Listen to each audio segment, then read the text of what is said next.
One day, the gods encountered Kali, the deity of downfall and corruption, and asked, "Where are you headed?"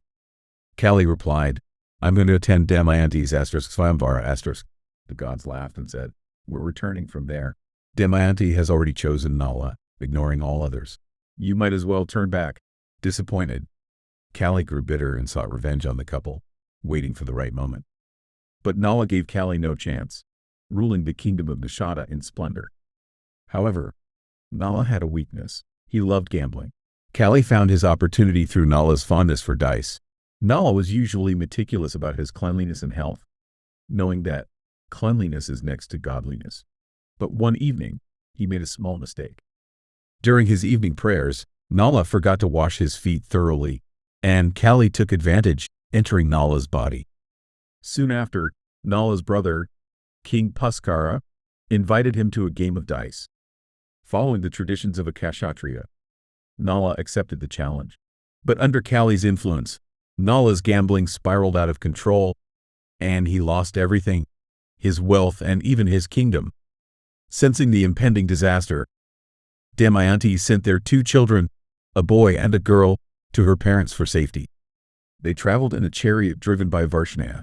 Meanwhile, Nala and Damayanti stayed on the outskirts of the capital, disguised as ordinary people for 3 days.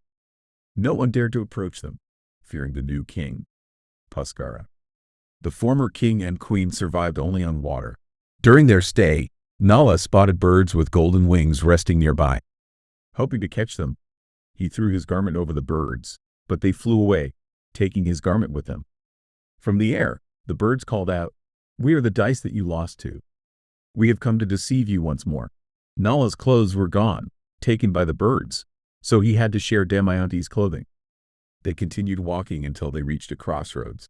Nala pointed in different directions, saying, "This path leads to Ujjain, that one to Vidarbha.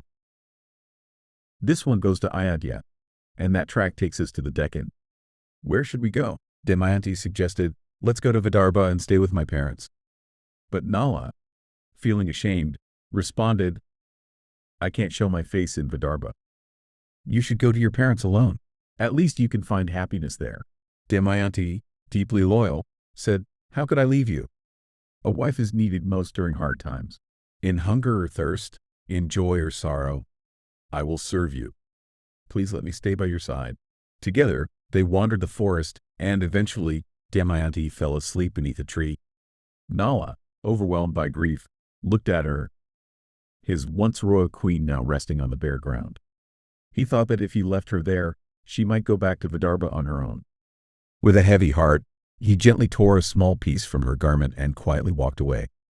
But after taking a few steps, he returned to look at her one last time, torn between staying and leaving. Finally, he made up his mind and left. When Damayanti woke up, she found Nala missing and noticed part of her garment was gone. She realized he had left her on purpose. Crying, she wandered through the forest, calling out his name and searching for him, moving from tree to tree and bush to bush. As she searched, a python suddenly grabbed her. Terrified, she screamed for help.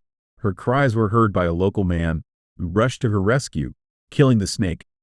After hearing her tragic story, the man, overcome by her beauty, made improper advances.